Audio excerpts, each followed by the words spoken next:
So our mission at Shield is to support founders and help grow and build companies at the intersection of national security and commercial technologies. We think that the way that we win in a increasingly authoritarian world is by doubling down on what makes us great, which is free flow of capital, free flow of talent, let the best ideas win. And our version of civil military fusion is companies working closely with the department and other private critical national infrastructure. Welcome to episode 5 of the Defense Tech Underground podcast. In today's episode, we're excited to bring you a conversation with the former director of the Defense Innovation Unit and founder of Shield Capital, Raj Shah. I'm your host, Jeff Fanoff, and with me is my co-host, Josh Pickering. In this episode, we discuss Raj's journey from small-town Georgia to becoming an Air Force pilot, his experience leading the Defense Innovation Unit, the founding and mission of Shield Capital, and his new book, DIUx, which explores how the Pentagon and Silicon Valley are reshaping the future of warfare. Raj Shah is a former U.S. Air Force F-16 pilot and was the head of the Defense Innovation Unit Experimental. He now leads Shield Capital, an early-stage venture capital firm investing in technologies that will secure America's future. Raj is the author of DIUx, How the Pentagon and Silicon Valley are Transforming the Future of War. You are listening to the Defense Tech Underground, where we explore the intersection of technology and national security. This podcast is produced in partnership with the Gordian Knott Center for National Security Innovation at Stanford and sponsored by Rhombus Power, providing decision advantage to the national security enterprise. And now, Raj Shah. Raj Shah, welcome to the Defense Tech Underground podcast. Jeff, Josh, great to be here with you. Raj, what was growing up like for you, and how did that lead you to join the Air Force? So I grew up in a small town in rural Georgia, 2 hours south of Atlanta, and there was an Air Force base that was in my town. And so growing up, I would see jets flying around. We'd go to the annual open house and air show. Lots of my classmates' parents were in the military or worked on the base. So I had some early exposure, but never had any military experience in my family. And so it wasn't until college that I realized I could actually pursue time in the military and get to serve. Yeah, and so you started your career as an Air Force pilot. What did you gain from that experience, and what led towards a career in defense innovation? Sure. Well, I mean, if I step back and think about why did I join? This country had been phenomenally phenomenal to my family. Me and my sisters got to go to whatever universities we could, and really was the land of opportunity for a family of immigrants from rural India. And so I always wanted to serve in some way. And like all little kids, I liked airplanes, and the Air Force offered me the opportunity to do both. And in one thing in particular that it offered was through the Air National Guard, a way to spend some time on active duty, but then some time in the private sector and actually go back and forth. And I can't say that I started off saying I wanted to be a defense innovation expert or play a role in it. I just wanted to serve. But through that time is when I began to see a lot of mismatches and wanted to play a role. And Raj, we're here in part to talk about your new book, DIUx, How the Pentagon and Silicon Valley are Transforming the Future of War.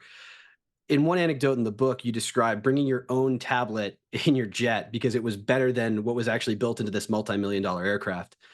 I had a similar experience when I deployed to Iraq, where I was told my tablet with mapping software on it was not approved for deployment. And then later, we were watching through a drone feed as ISIS laid in rockets that they were shooting at us using a tablet to actually get the direction and distance for those rockets. Can you talk about that experience and other experiences in the Air Force that led you to think about why things need to be better in terms of national security and tech? Sure. One of the bosses that was instrumental in DIU was the Deputy Secretary of Defense, Bob Work. And he had a saying that the department doesn't have an innovation problem, but an innovation adoption problem. And so, Jeff, just like you did in the field, I think there are countless examples of folks on the front lines doing whatever they can with the kit that they were given to be as good as they could in a no-fail mission. So there was countless stories of troops on the ground using tablets. For me, it's 2006, and I'm in an F-16. I've got a moving map. I've got a GPS, but it does not have a moving map. And so I couldn't look down and easily tell you which side of the Iranian-Iraqi border I was at 500 knots. And so many of us flew with cheap commercial software and the predecessor to an iPad. But maybe there's even one other example I can share that we hadn't written about, which was as while I was at DIU, I went and visited Creech Air Force Base where we fly our drone missions, right? So daytime there, nighttime when we're doing the missions. And I walked into one of the control centers, and they've got new hardware and processing and looked very new. Yet the video footage was jittery of them from their targeting pods. And I asked them, I was like, why is this? And having spent a bunch of time behind a targeting pod myself, knew how difficult it was. And they said, look, we've got all the hardware, we've got great memory, but we're running Windows XP. And Windows XP is a 32-bit system. It can't even use any of this stuff. I was like, well, this is an easy solution. Like upgrade to Windows 95 or 98 or the 5 other releases in between. And the problem was the security people hadn't approved Windows 95, even though now Microsoft has announced they no longer support it from a security standpoint. So anyways, it goes to show that people will do whatever it takes to succeed, even in the face of bureaucracy. Okay, Raj, so can you tell us what happened after you left the Air Force? So after I left my active duty full-time in the Guard, I started to pursue the business side of life. And after a couple of false starts and a spin through consulting and business school, I ended up founding a company with a couple of really smart engineers from the National Security Agency. I think some of the best hackers our nation had, and we were building software to protect large enterprises from people like them. And we ended up coming out to the West Coast to raise capital. It was really tough to raise it on the East Coast. And our investors, though, ultimately advised us not to work with the government. After my 10th meeting with some random general that was visiting, we realized, boy, we're never going to get a contract, and this is just slowing us down. And so here you got a team of folks, all of us are still in the reserves, know that the tech we were building would have been valuable for the government, but opted to not sell anything to the government. And when we ended up exiting the business, we had 0 cents of government revenue. And to tie that in with the last answer, I saw the other side of the equation of not only do people in the field not have modern tech, people building modern tech didn't want to deal with the government, and this was the big divide. Gotcha. That's great. And as a technical founder, what were the lessons that you learned throughout that process that helped you down the road at DIU? Well, first off, I wasn't a technical founder. I was the only guy in the company that couldn't write code. So I went from raising money to ordering lunch, taking out the trash, and everything that didn't involve building product was my role. But I did have a glimpse into how startups work, the stressors they must face, what founders face, and more importantly, the incentive structures around which they operate. And I think that's how capitalism and America works, is we have a set of incentives and you can adjust behavior. And so this was the opportunity for the government through DIU, is how do we get companies to work with us by giving them incentives that matter. So Raj, after founding a few companies, you ended up being asked to lead the Defense Innovation Unit, which was sort of in its early stages. Can you just talk us through how that happened and what your decision-making looked like? Sure. So Secretary Carter had already started DIUx at the time. And unfortunately, they had moved the organization to a part of the Pentagon where it got pushed even a couple layers lower. And they had not set up that team for success. They had folding card tables and hotspots for internet, and were literally measuring success by the number of meetings they were taking. So Secretary Carter, along with Todd Park, who was then the CTO of the United States, had decided to do a reboot of DIU based on feedback they had gotten. And so I had known the chief of staff of Secretary Carter. His name was Eric Rosenbach, an amazing individual. And so he was reaching out to try to find new members to come and take over. They wanted people with military background that understood that side, but also were of the Valley and had done something out here. So I said no right away the first time. I just, put my first company together, sold it, and was getting really excited to do the second one. Then they asked again, and I said no, but here's some other people you should talk to, which included Chris Kirchhoff, who ultimately joined and was the co-author of the book. And then finally I said yes, and I took some advice from General Norty Schwartz, who was previously the chief of staff of the Air Force. And Norty said, you should put together a term sheet of all the things that you think you need to be successful. And Todd also had agreed with that approach. So we put together this list of, I don't know, 18 things that I thought were so ridiculous that they would just say no, and that would be the end of it. And a week later, I get a call that said, Secretary Carter would like to see you in his office next week. And so I get on a plane and go to Washington. Raj, can you talk through some of these things that were on the term sheet? And it seems like there was some pretty direct terms that were set up with the Secretary of Defense. I mean, really, it was, how do we cut through all this bureaucracy and not have the problems that the last crew had? So it was some things that seem obvious to people running private businesses, like I want to have hire and fire authority of my own team. I want to have control of my own budget. These things are not common in the DoD. And in fact, later, we'd get a call from like the Navy. Hey, we've got this new 06 we're sending down. We're like, great. We'll put them in for an interview. You can't interview this person. They're just going to show up. So we had those types of things. We had some budget. We needed some teeth to actually go in and do contracts. But most importantly, we asked for an authority that allowed us to seek exemption to any rule or regulation that would slow us down. And negative adjudications would have to be sent to the Secretary himself, along with us becoming direct reports. That was actually Secretary Carter's idea, and a few others. And so after the meeting with the secretary, he said, the job's yours. I'm like, great. So I turned to his team after. I was like, all right, we need somebody to sign this term sheet. And they're like, we don't sign term sheets. We're at the Pentagon. I'm like, okay, you guys can figure this out, but like, I need something. And so they went round and round with the lawyers for a few weeks, and finally they signed it. It's not a legal thing, but it allowed us to walk around the Pentagon with a little bit of authority. That's great, Raj. And so you sign up and you've got card tables and Wi-Fi pucks, and this was on a corner of Moffett Field. Is that right? That's right. It was at an Army Guard office that was across from the Ames Wind Tunnel and Hangar One, where some of the most early defense innovation had occurred. That's great. A great historic location, but maybe not exactly what you're looking for in the heart of Silicon Valley. So when you show up and you walk in, are you thinking, oh my gosh, what have I gotten myself into? Or were you ready to go on day one to try to change this thing? Well, I was super excited. We knew a lot of the team that was there. So at the time, Colonel Buteau, now Major General Bucky Buteau, was there. There was a Lieutenant Colonel Ernie Baio, an F-16 driver who I had served with. So they had some really good people on the team. Colonel Enrique Odi was there.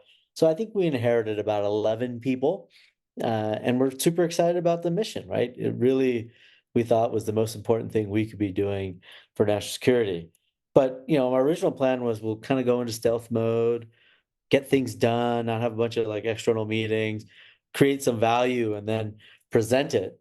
Of course, Secretary Carter didn't believe in stealth mode. He shows up in Air Force Two for this big ceremony. But 2 days later, we get a call from some friends on Capitol Hill that said, "Hey, bad news, Raj, your budget for DIUx has been zeroized." I don't know what that means, but it doesn't sound good. Doesn't sound good at all. Right. But we learned it was even worse. Not only is your budget cut to zero, it's done with prejudice, such that the Pentagon can't like shuffle money around and move it to them. So then we had to go into hyperdrive, because this was the next fiscal year. We had about 3 months. We got to actually go and get things done to prove our worth. So it became a sprint to find companies and accelerate, innovation in the hands of warfighters. So if I'm getting this right, despite the support of the SecDef, this term sheet that you guys negotiated, you still came up against some serious opposition right away. Who were the DIU's biggest opponents whenever you started? Well, we had no shortage of antibodies. And I love the fact now that the services and Congress has been pushing for DIU, and it's just a totally different world. But back then, we were a bunch of young punks from the Valley. I was a major in the Air Guard, right? So a nobody. And, now Secretary Carter's given us this mission. And so bureaucrats in the middle didn't like us. Certainly people in Congress that may not have known all the details or had beef with their own or had their own beef with Secretary Carter, which we can come to. And even some of the established defense contractors that saw this as a threat. So there was a lot of naysayers. But fortunately, Secretary Carter, he had been in the building many times in his career, right? He was the lead acquisition buyer, he was the deputy, he had been a physicist early in his career. And so when people came to him and said, you can't do this, or sir, we can't move this fast, and Raj and team's getting in the way, he would just call the BS and push. And so he was really transformational. Can you talk about who had the authority to zeroize your budget? I mean, you've got a mandate from the Secretary of Defense himself, and then somebody's taking your funding away. How did that play out? Yeah, and I bet if the Secretary and his team knew this was happening, they probably wouldn't have had the big pomp of circumstance. Look, the Pentagon budget is 800 billion-ish now. There's probably 100 staffers across the 4 overseeing committees that manage that. So roughly each one is in charge of 8 billion, right? So they have a lot of discretion for smaller things. I think our budget was 30 million or something. But there were 2 staffers that were really unhappy with us. One was unhappy that we were focused on the Valley and we weren't doing stuff in the Midwest where her leadership was from. And I said, I love the Midwest, but it's not that much, venture-backed startups there, which is our mandate. And the other individual, had some issue with Secretary Carter and his staff, in particular, congressional members and staff take these delegations of travel to go and visit things, important trips. But usually it's the Air Force that provides the transit, the airplanes. And for whatever reason, the Pentagon staff had denied this CODEL and they were unhappy about it. So they're holding this program hostage. And I would tell the guys well, Secretary doesn't work for me, I work for him. But that was, that was the type of stuff that we had to fight through. So you came up against, hey, this isn't benefiting my district directly, and I had to fly coach one time, and people were actually stopping a unit that was supposed to be bringing innovative technology to the warfighter. Is that a fair assessment? That it's how Washington works. I got a crash course. Gosh, you refer in your book to the military-industrial autoimmune system, and this seems like one indication of that or one symptom of that. What else did you come up against, and what did that look like in terms of pushback? Oh man, there's just so much. And again, I don't want to characterize the department or even Congress of being full of bad people. I mean, there may be an occasional bad apple, but most part, people are trying to do the right thing, right? They're in service because they believe in what they're doing. It's just so foreign to them how the Valley works. So to come to somebody and say, we'll build you this software that you want, but I don't know exactly what the architecture is going to be. I don't have all the features yet. I don't even know what the interface is going to look like, but we can get it done for you in a month. People just think you're, selling them snake oil. I want a 200-page list of requirements, tell me what it's going to be so I can audit it and do my job as a fiduciary of government, of taxpayer dollars, right? A steward. And so the idea that you would do this kind of development just blew their minds. And so there was a lot of mistrust and, the antibodies of, these guys aren't going to be here that long and we don't want to, upset our own apple carts. So, Raj, a main theme of the book and you just touched on it there, is bringing these Silicon Valley best practices to the DoD, specifically in the development and acquisition of tech and fast tracking tech innovation. We saw this when you started embedding technical talent within the KOC. Can you tell that story? Sure, happy to tell the story because it's a fun one and it can show what small teams can do in the lasting impact. So I think it was 2016. I got to travel to the Combined Air Operations Center, the nerve center for all our air operations in Iraq, Afghanistan, Syria, and we took a tour there with the Defense Innovation Board. And candidly, it didn't look a lot different than when I was in uniform there in 2006.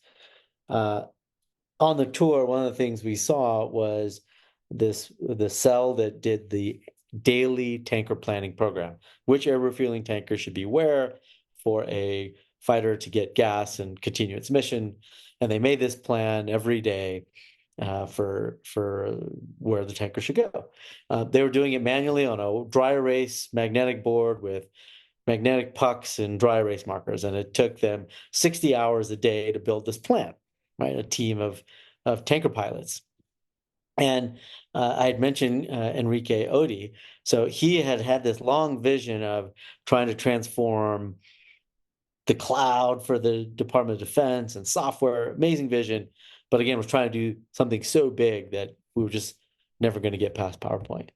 And so I call Enrique and I say, here's something we can do.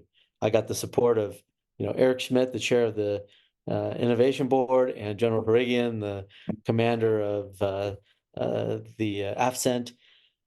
Go find a bunch of coders and get them on a plane here as fast as you can. So he gets 3 Air Force guys, enlisted coders, and by the way, they don't have a specialty for coding. He just through his network found these individuals. Right, they were doing, God knows what else. And then he found 3 sort of shaggy hair people from the Valley that probably couldn't pass a drug test, and put them on a plane. Not only did we get them 24-hour secret clearances, we got them the clearance for the first time ever to bring a MacBook into the KOC because MacBooks aren't certified. And we said, nope, decent coder's going to code on Windows 95 or whatever, guys.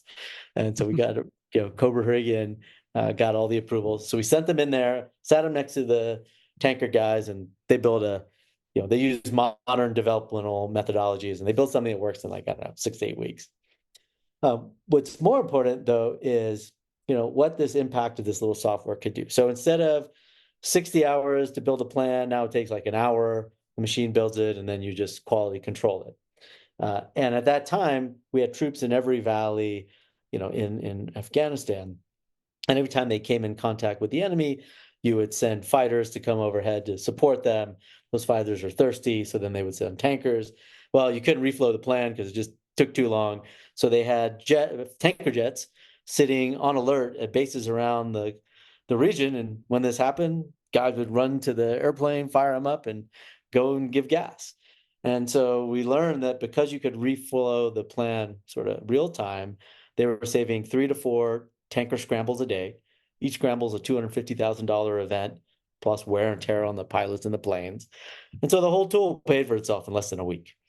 And so then we go back to the Air Force and we tell them, hey, look at this great thing that we've done in Belgium. The office there at Hanscom said, nice job, guys. Thanks. Really, we'll take it under advisement. I'm glad you scrappy people put this together. But we've got this, 10-year program with the set of requirements that's a couple inches thick, and we'll squeeze it into that. And the first release will be out in 2 years. We're only 8 years into this program. And so okay. And we fought and it wasn't going to go anywhere. And then, a lot of times I found in DC, it's there's a lot of serendipity and luck. And so one of John McCain's staffers, who ultimately actually became the acting Secretary of the Air Force, was doing a tour. The general showed him this tool. He's like, wow, it's pretty cool. He tells Senator McCain. A week later, I'm in Senator McCain's office explaining it to him. And then a week later, the Air Force asked for, I don't remember, it's $75 million extension on this almost $1 billion contract because it was late. And Senator McCain said, no, I'm not going to give you the money. Cancel this thing and try something new. And so this group then began to play ball and ultimately transform their own process.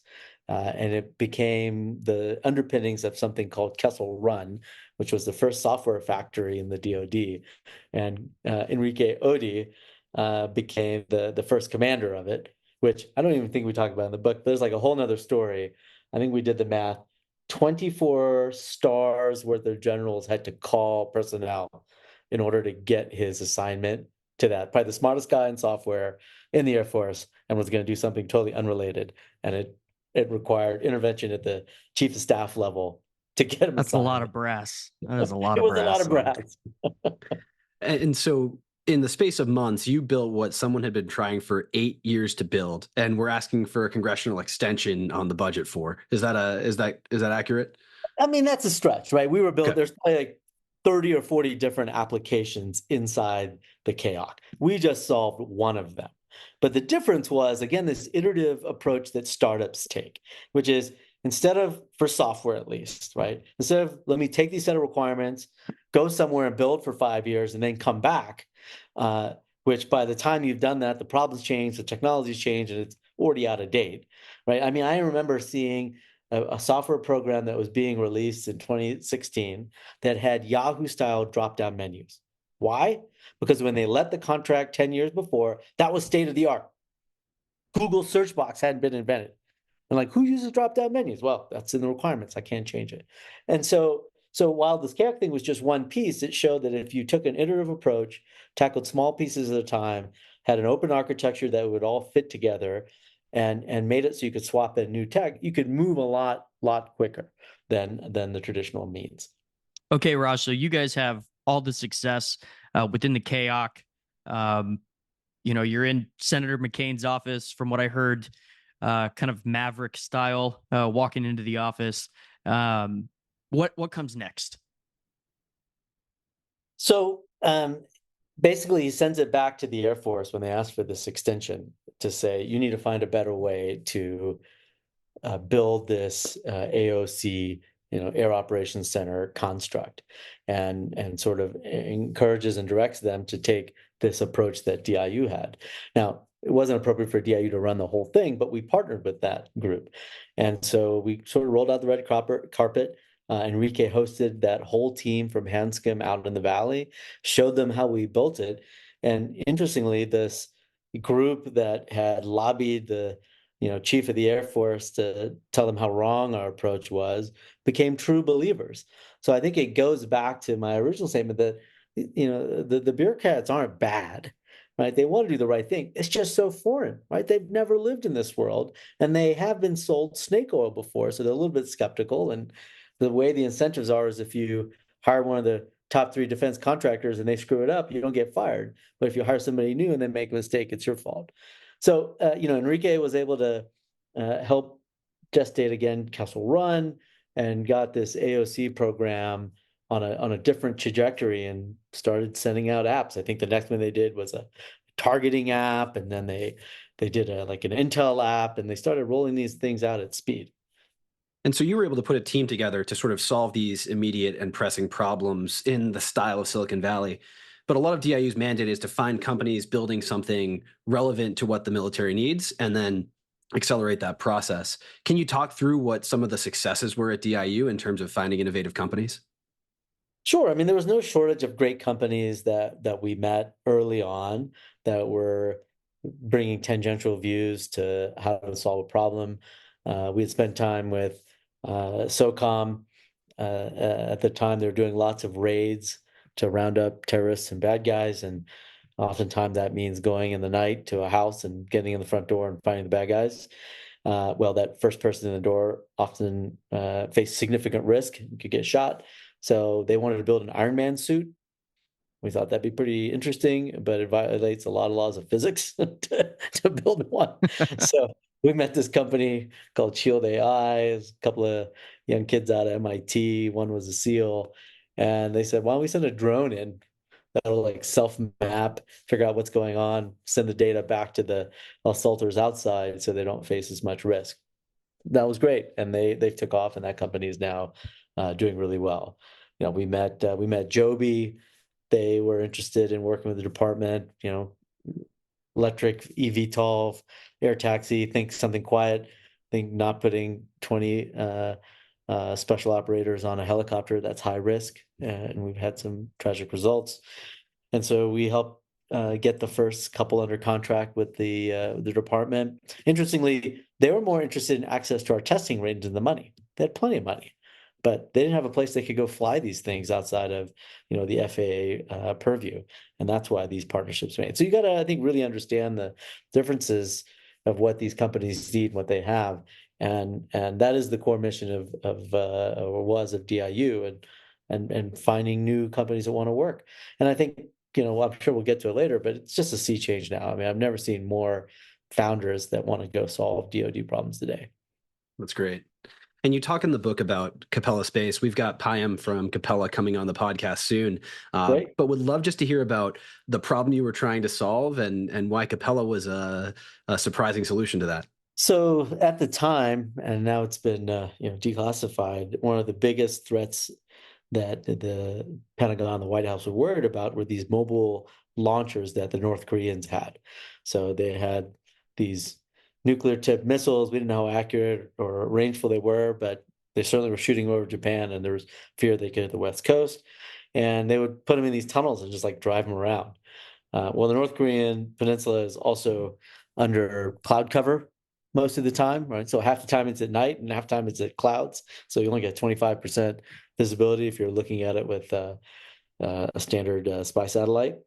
And so they wanted to use something called synthetic aperture radar. It's basically like a radar looking from the sky to make a map of the ground.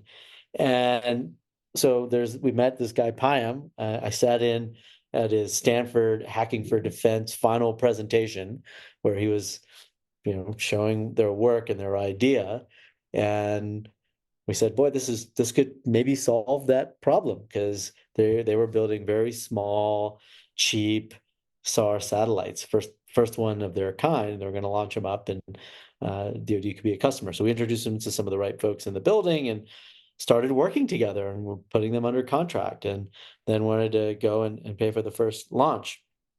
And this is again where people, for their own reasons, kind of get in the way of innovation. And so at the time, unbeknownst to us, while we're there, is that the government had a project to do something similar as an exquisite scale. So think multi-billions, 5 to 10 year project, probably Greyhound bus size satellites in space that would do it at a very high level in 10 years. And we said, well, we don't have time to wait. Let's send these birds up in the next few years.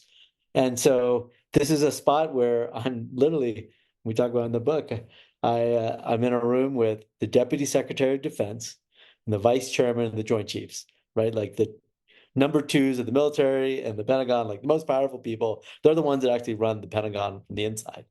And they basically look at me, and they have everybody in the room, like the exquisite satellite manufacturers who had worried about overlap, and us. And he said, these guys are a $30 million project. You guys are, I don't know, $3 billion project. Like, this is apples and oranges. And he turns to me and says, Raj, go do. So I'm like, well, number two guy in the Pentagon just told me to go do something. I'm going to go do it. So we move out, we put them on contract, and we're waiting for the funds to show up. And they just kept getting delayed and delayed and delayed. And ultimately it was a rearguard action of this group was really worried about going to the Hill and saying, hey, I need another couple billion. Sorry, our project's late. And we were muddying the waters from a communication standpoint, because here's a small group that's going to do it for hundreds of the cost and faster, right? That's going to raise questions in Congress. And, the coda of it was ultimately I came under investigation for the Anti-Deficiency Act, which is basically an act from the 1800s that says you can't write a contract as a government official if there's no money for it. And well, we technically didn't have the money. And so anyways, the good news is Payam and his team finally got them up, and some of the first images of the Russian invasion of Ukraine were from his satellites. That's incredible. But so you had been a startup founder before, so you had to go into that conversation with Payam and tell him that the funding wasn't there, or at least wasn't there yet. What was that conversation like? How did he take it? It was probably the worst conversation I had at DIU, to be honest, because the whole point of us was if we were going to make a promise to an entrepreneur or a company, we're going to stand behind it. So we're not going to make a lot of promises, right? We may do a project, meet 10 companies and only fund one, but that one we will actually do, because we were trying to get over this mistrust between the two worlds, where startups were worried that DoD would never actually pay and come through. So it was really tough to call them and have to say, hey, sorry, we've done everything we can. Like, we fought this thing for months and months and months, but it's not going to happen. Or if it is going to happen, it's not going to be in the timeline that is important for you and your upcoming fundraise. Sorry, we can't do what we said we were going to do, and the paper that we gave you. The good news is he had private investors that still believed in him, and they provided him the capital to keep going and building while the government sorted itself out. And so, kind of in that vein, DIU was eventually moved out from its direct line to the SecDef, but has since been moved back. Is that direct chain of command important for its success, and why does DIU need that? Yeah, which is a great point. So the 2 years that I was there, it was a direct report, 1 year under Secretary Carter and then 1 year under Secretary Mattis. The bad news about bureaucracies is all the things we discussed. There's like a lot of people, 3 million in the case of the Pentagon, and a lot of ways to throw sludge in the machine. The good news about a bureaucracy is that there's usually one person at the top, and if that person says jump, everyone does it. And I think when you're trying to reform and break glass, you need this most senior level support. And that's not just true in the Pentagon, that's true in any private company as well. And that was probably something I underestimated going into the job. And so I now, while I wanted to be in stealth mode, Secretary Carter's approach was the right one. And he knew we got to make a lot of noise, and everybody needs to know that he's behind it, so the bureaucrats will get out of the way. So in the case of DIU, I think there's a lot of reorganization happening in the interim period. Mike Brown, who succeeded me, who did an amazing job, though did not have the level of support from the secretary that I think he needed. That fortunately changed when Doug, the current director, came in, and you see it now accelerating. Raj, when Secretary Mattis was nominated for Secretary of Defense, I was stationed in 29 Palms, and my Marines bought out the PX of beer that night in celebration. But I have to imagine for you, having a new secretary come in can mean potentially a lot of change for an organization that at times had already been in peril. What was that transition like? We were really worried because everybody in the Pentagon and on the Hill is watching us in the org and say, is this Carter's pet project and does it go away? Or is this something that gets continued? And so I give so much credit to Secretary Mattis that on his first trip to the West Coast, he visits us. He has this huge press conference in our office and basically says, not only, I think the quote is, not only do I embrace it, I enthusiastically embrace it. And then several months later, he did the most Washingtonian of things to prove its success, is that he renamed it, right? So he took off the X, called it DIU. Now he owns the name. And that's why we were able to, make that first transition. It was across parties as well. So this is a bipartisan effort. So much credit to him. So looking ahead to what DIU is doing today, Doug Beck came in and spoke with us in Steve Blank's Hacking for Defense class, and he's hard charging on their mass building replicator initiative. Yeah, as you look around the world, the conflicts that we're currently in, either by proxy or directly, why is this change in style from big, expensive, small number of units to cheap, attritable, and many units so important? Yeah, I think we're in a different revolution in I use the traditional word revolution in military affairs. It's much a pillory term, but if you think about what helped us win the Cold War, it was big aircraft carriers that could power project, stealth aircraft that no one could see, satellites that gave us immense visibility. It was the game changers, right? In today's world, many of those types of systems are under threat. So in Ukraine, we sent them 31 of our Abrams M1A1 tanks, our main top-end battle tank, and a quarter of them have been disabled by Russian kamikaze drones, and they've had to withdraw them from the front lines. This is a $10 million, fully weighted cost tank getting defeated by, I don't know, $10,000 drone. That doesn't scale well.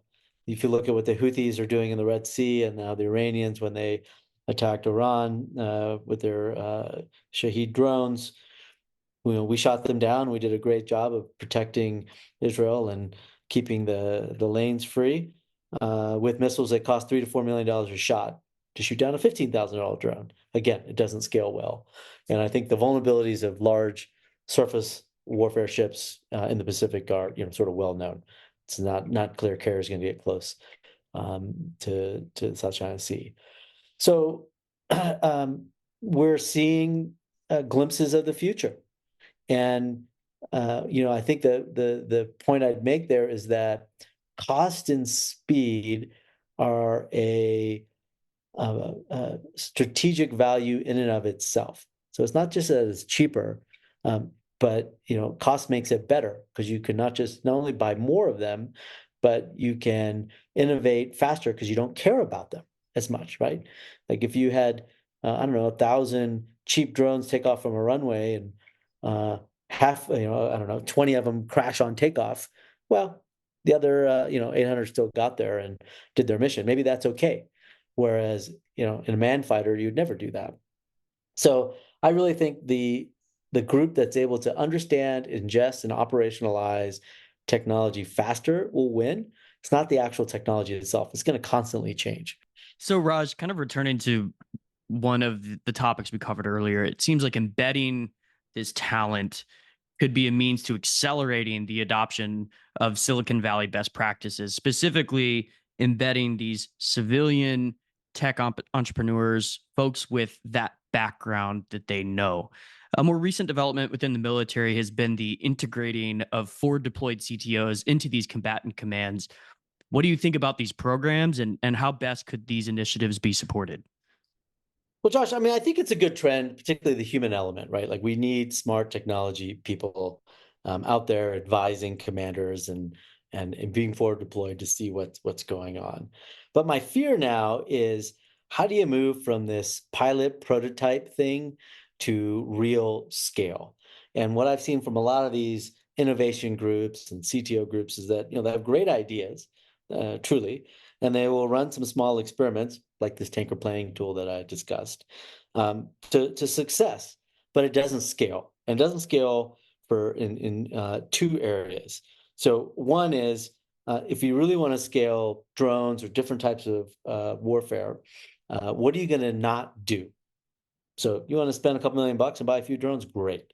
If you're going to say we're going to reshape the Navy and have one less aircraft carrier or one less fighter squadron in the Air Force, those are big changes that the entrenched legislatures, military uniform people don't want to make, right? Do we need 12 aircraft carriers? I don't know. I don't know the right answer, but I know we need a lot of drones. And then the other part is when you talk about the software, the AI, really sexy stuff. You can do some amazing demos. Everyone, I'm sure if General's gone and played with ChatGPT, it's awesome. It really is.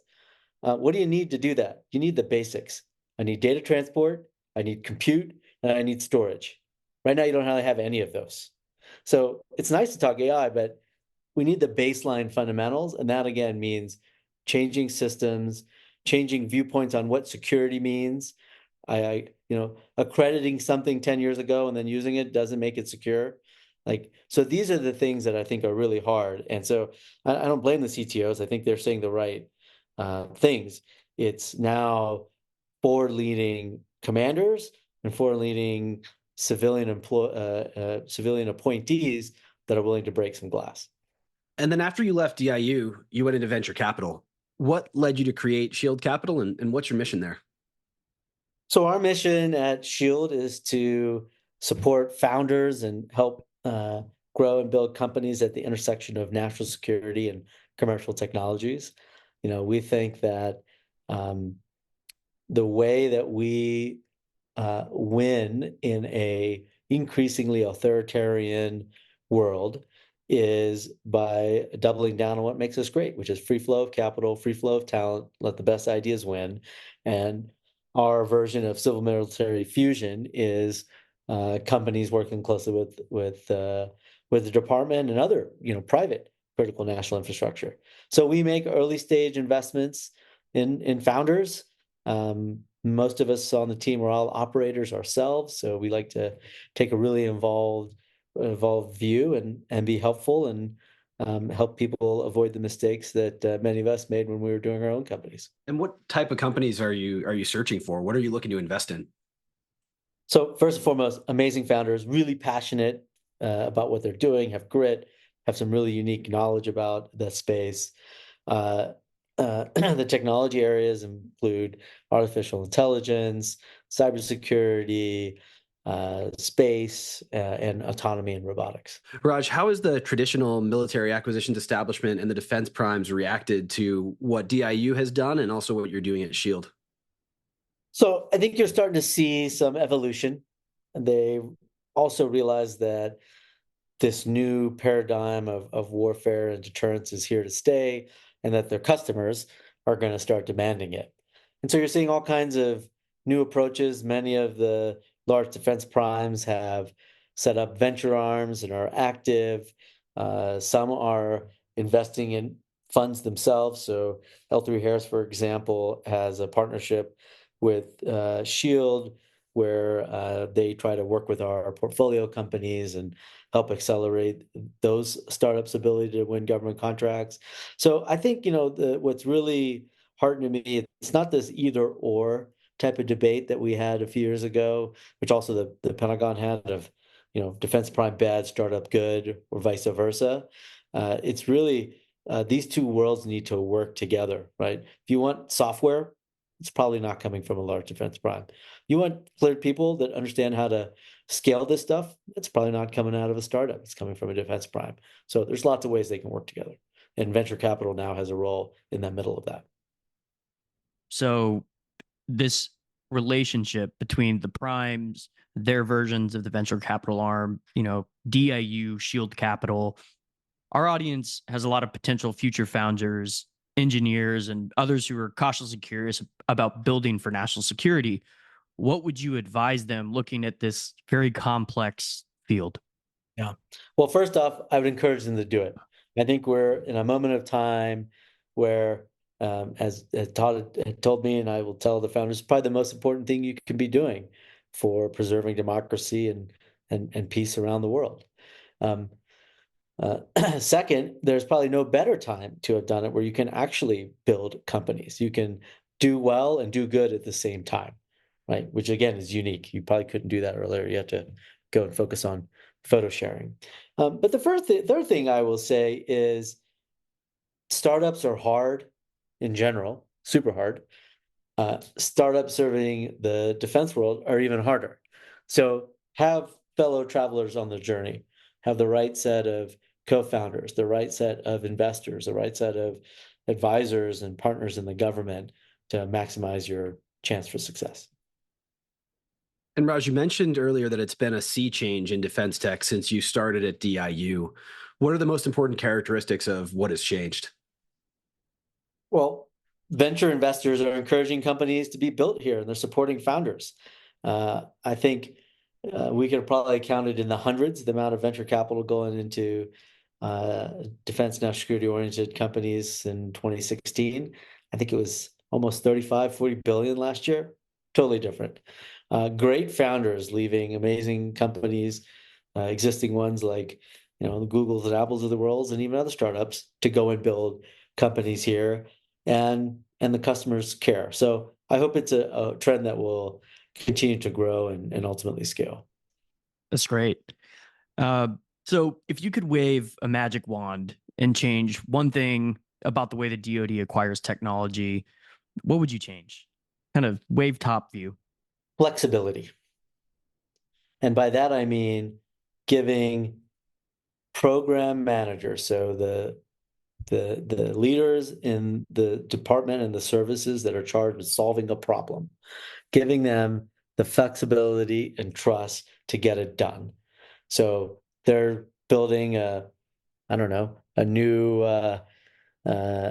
widget, a new airplane for the military and they discover there's a better software manufacturer, well, in the middle of the program, they have the flexibility to swap. They have the flexibility to move money around within the year. And they have flexibility to experiment and be iterative.